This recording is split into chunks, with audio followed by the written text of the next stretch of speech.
Hi hello नमस्कार मंडळी, स्नेहलता संदीप या चॅनलमध्ये मी स्नेहलता तुमचं सगळ्यांचं अगदी मनापासून स्वागत करत आहे. तर आज होतं घरी कन्यापूजन. तर त्यासाठीची करून घेतलेली तयारी व मी कन्यापूजन कसं केलं हे सगळं मी तुमच्यासोबत शेअर करणार आहे. तर छान अशी मस्त पायरीवरती लक्ष्मीची पावलं काढून घेतलेली होती. त्यानंतर इथे ही रांगोळीची दारापुढे काढलेली आहे, ती माझ्या मैत्रिणीने काढलेली आहे. कन्यापूजन होतं पण लक्ष्मीपूजन लिहिलं होतं तिने, आणि म्हणता म्हणता सहज मी तिला म्हणून गेले की माझ्या घरी येणाऱ्या मुली लक्ष्मी असतील, त्यामुळे तुझ्याकडनं लक्ष्मीपूजन झालं आहे म्हणून. तर कन्यापूजनसाठी मी ह्या गोष्टी त्यांना घेतलेल्या होत्या. तर सगळ्यात आधी ओढणी, त्यानंतर चॉकलेट, मेहंदीचे कोण, नेलपेंट, टिकलीची डबी, त्यानंतर छोट्या छोट्या लिपस्टिक घेतलेल्या होत्या आणि रबर बँड घेतलेले होते. आणि ओढणी महत्त्वाची घेतलेली होती. प्रत्येक वेळेस मी रुमाल देत होते, पण ह्यावेळेस ओढणी घेतली होती.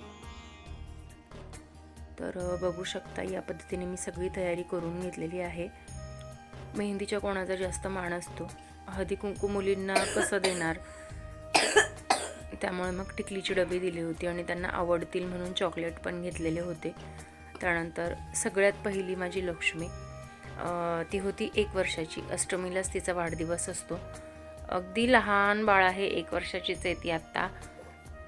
आणि ती राहत नव्हती तिच्या मम्मीशिवाय. मग तिला तिच्या मम्मीच्या मांडीवर दिलं. पाय धुवून घेतले पहिले मी तिचे, आणि नंतर तिच्या मम्मीच्या मांडीवरती दिलं.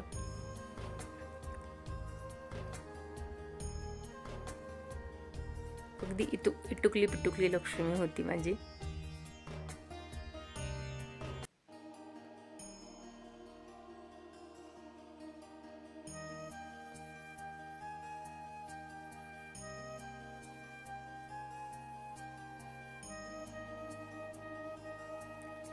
खरं तर तिचे फोटो खरंच खूप सुंदर आलेले आहेत.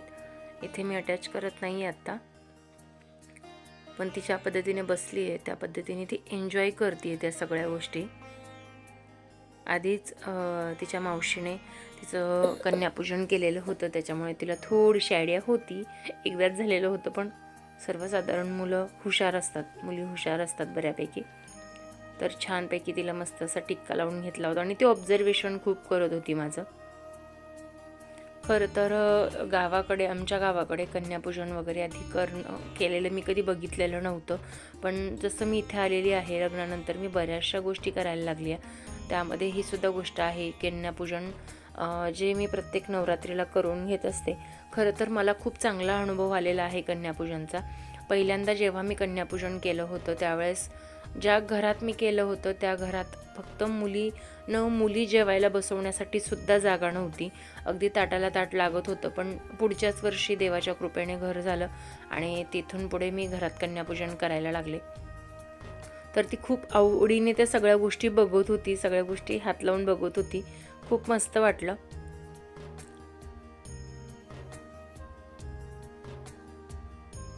खूप गोड हसत सुद्धा होती ती. त्यानंतर मग बाकीच्या सगळ्या आल्या, त्यांचं पण मी कन्यापूजन करून घेतलं. त्यानंतर मी तिला फळ दिलं एक, कारण खीर वगैरे ती काही खात नाही अजून, खूप लहान आहे त्यामुळे. त्यानंतर हा गोलू बाजूला उभा होता, त्याला सुद्धा क्युरियोसिटी होती की हे सगळं काय चाललंय म्हणून.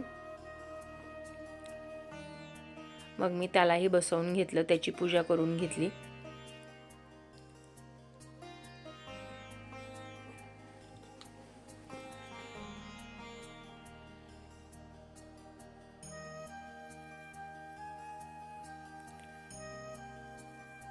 त्यानंतर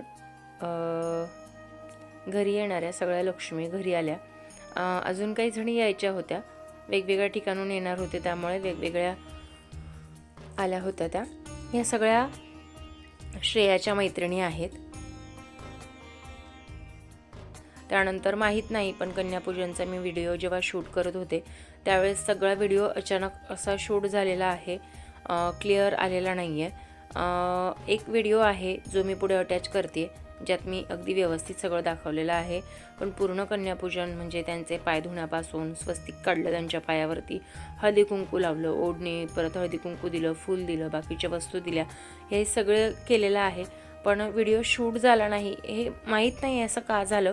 पण मध्ये पूर्ण जवळजवळ 8 ते 12 मिनटाचा व्हिडिओ होता आणि तो पूर्ण असा झालेला आहे. पुढे काही क्लिअर क्लिप मी अटॅच केलेले आहेत जे शिवमच्या बाबांच्या फोनमध्ये शूट केलेलं होतं ते मी पुढे अटॅच करते आहे.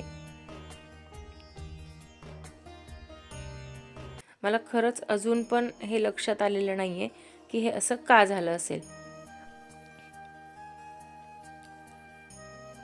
याच पद्धतीने मी प्रत्येक वर्षी करून घेत असते.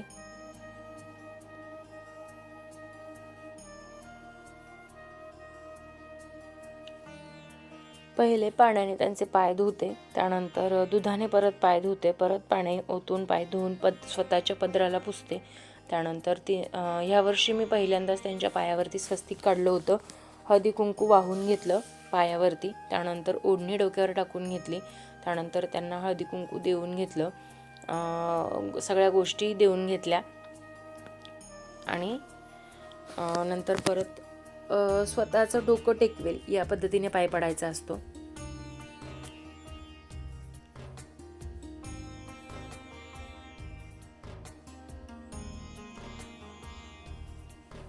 खरं तर ह्या वर्षीचं कन्यापूजन हे मला हवं तसं माझ्या पद्धतीने झालेलं होतं, कारण प्रत्येक वेळेस गडबड असते, पण ह्यावेळेस तसं झालं नाही. अगदी शांततेत सगळ्या गोष्टी मी करून घेतल्या.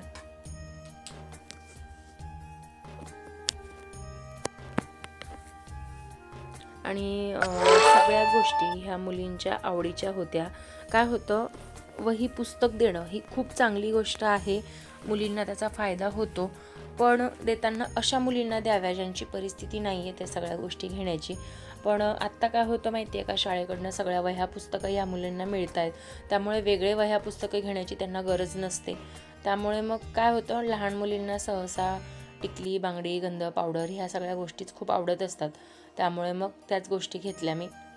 खरं तर पावडरचे डबे घरात असतात, पण लहान मुलींना रबर बँड सहसा, त्यानंतर छोट्या लिपस्टिक वगैरे अशा गोष्टी, आणि चॉकलेट बघितले की प्रत्येक मुलगी खुश होते, त्यामुळे मग एक चॉकलेटसुद्धा घेतलेलं होतं मी. तर या पद्धतीने मी सगळ्यांची पूजा करून घेतली. तर त्यांची पूजा करत असताना शिवम सारखं म्हणत होता की मला पण माझी पण पूजा कर, माझी पण पूजा कर. तर लास्टला मी त्याचीसुद्धा पूजा करून घेतली. चॅनलवर जर नवीन असाल तर चॅनलला आवर्जून सबस्क्राईब करा. व्हिडिओ आवडला तर व्हिडिओला लाईक करा, शेअर करा आणि कमेंट करून नक्की सांगा तुम्हाला व्हिडिओ कसा वाटलाय ते. त्यानंतर यांची सगळ्यांची फोटो काढायची तयारी चालू होती. म्हटलं ओढणी टाकून छान मस्त असा एक फोटो काढावा त्यांच्यासोबत. आणि त्यांना त्यांच्या वस्तू टाकण्यासाठी मी बॅगची अरेंजमेंटसुद्धा केलेली होती. त्यांना खरंच खूप छान वाटलं. तर बघू शकता फोटो काढण्यासाठी मस्त अशा पोज देऊन बसल्यात माझ्या लक्ष्मी. त्यानंतर मग मी सगळ्यांना ओवाळून घेतलं परत.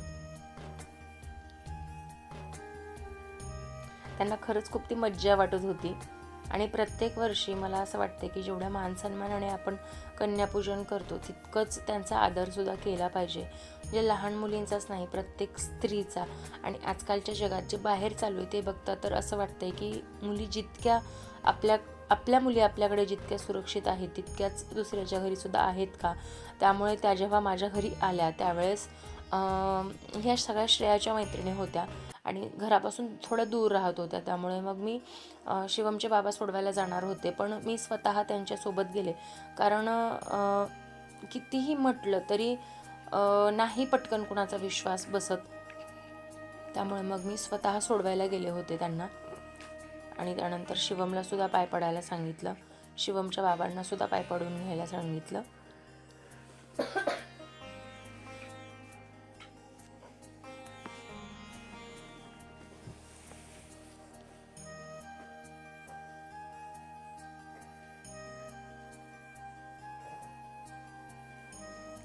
त्यानंतर मग शिवमचे पाय धुवून घेतले. एक मुलगा पण जेवणासाठी बसवायचा असतो, मग त्याला बसवलं मी जेवणाला, कारण शेजारीच पूजा होती, त्यामुळे जेवण तिकडे पण होतं सगळ्यांना, त्यामुळे डबल जेवण करणार नाहीत मुलं.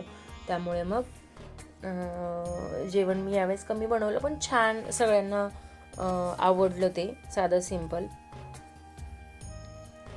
त्यानंतर शिवमची पूजा झाल्यानंतर सगळ्यांना जेवायला बसवलं. यावेळेस साधं सिंपल जेवण बनवलं होतं. मुलींना डाळ भात आणि ते सगळ्या गोष्टींचा खूप कंटाळा आलेला असतो बऱ्याचदा, म्हणून मग यावेळेस बटाट्याची भाजी, पुरी, शेवयांची खीर आणि छोटे छोटे पापड असं तळून घेतलेलं होतं मी. तर तुम्ही म्हणाल 6 मुलींचीच पूजा केली आहे का, तर नाही. ह्या 6 मुली आणि ऋतू 1 सातवी अशा 7 मुलींचं कन्यापूजन मी केलेलं आहे यावर्षी.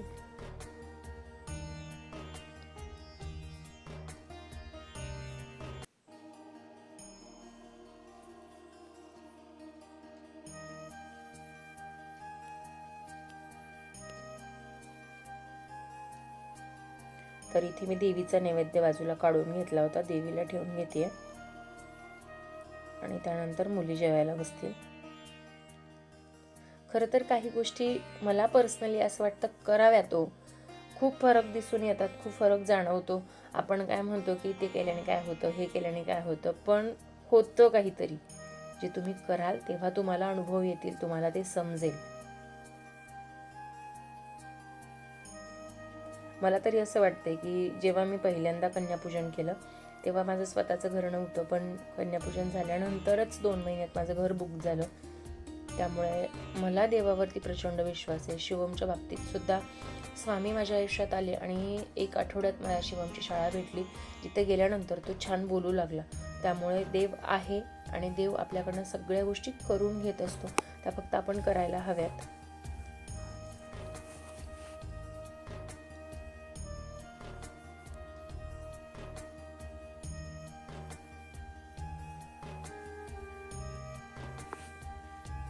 तर 1 ते 9 वर्षामध्ये तुम्हाला जितक्या मुली मिळतील तितक्या मुलींना तुम्हाला जेवण करून घ्यायचं असतं. बऱ्याचदा मुलींना एकाच दिवशी बऱ्याच ठिकाणी आमंत्रण असतं, त्यामुळे मुली कंटाळलेल्या असतात.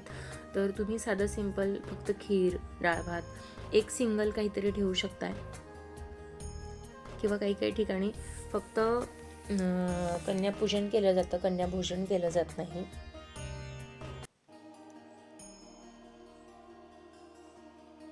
तर या पद्धतीने आम्ही सगळं करून घेतलं. त्यानंतर मस्त अशी एकत्र सगळ्यांनी आरतीसुद्धा केली.